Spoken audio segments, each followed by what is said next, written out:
अस्सलाम वालेकुम नाज़रीन, आज एक नए व्लॉग के साथ मैं फिर से हाज़िर हूँ। लेकिन अफ़सोस के साथ ये कहना पड़ रहा है कि आज जिस कहानी का मैं ज़िक्र अपने इस व्लॉग में करने जा रही हूँ वो इंतहाई दुख भरी कहानी है।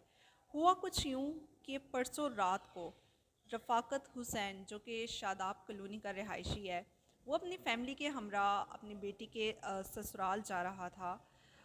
उसकी बेटी की शादी 24 नवंबर को होनी थी और उसी सिलसिले में वो अपनी बेटी के ससुराल जा रहे थे।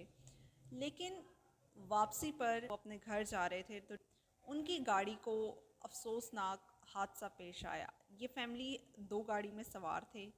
दूसरी गाड़ी में जिस गाड़ी को हादसा पेश आया उसमें 6 अफराद सवार थे, यानी कि रफ़ाकत हुसैन की अहलिया, उनकी बेटी, बेटा, दामाद और पोता और पोती। होता कुछ यूँ है कि फेज़ 7 के मैकडॉनल्ड के पास पहुँचते हैं तो एक तेज़ रफ्तार गाड़ी उनकी गाड़ी को टक्कर मार देती है।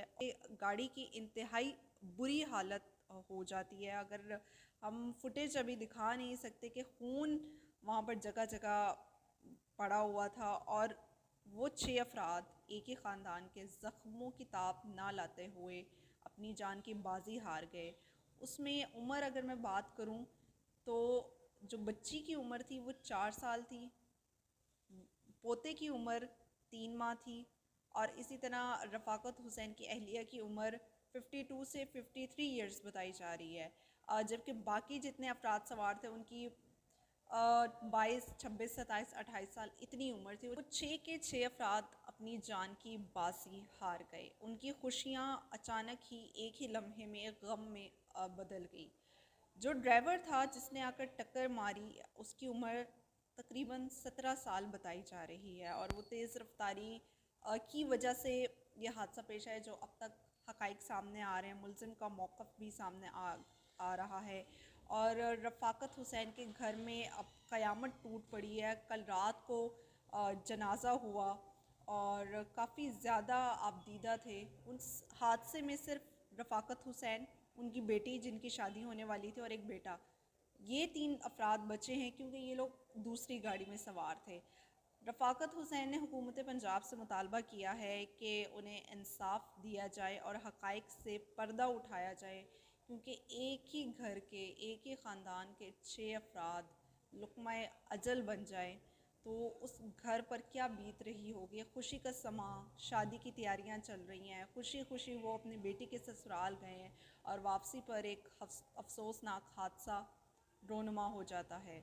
इस तमाम तर सूरत हाल से यही नतीजा निकलता है कि लापरवाही की कोई गुंजाइश नहीं है। अगर आप सड़क पे गाड़ी या बाइक लेके आते हैं तो वही लेकर आए जो इसको चलाने की अहलियत रखता हो। अब उसकी उम्र 17 साल बताई जा रही है। 18 साल तक की उम्र, जब 18 साल के आप हो जाते हो या 18 साल के बाद आपको गाड़ी चलाने की इजाज़त होती है।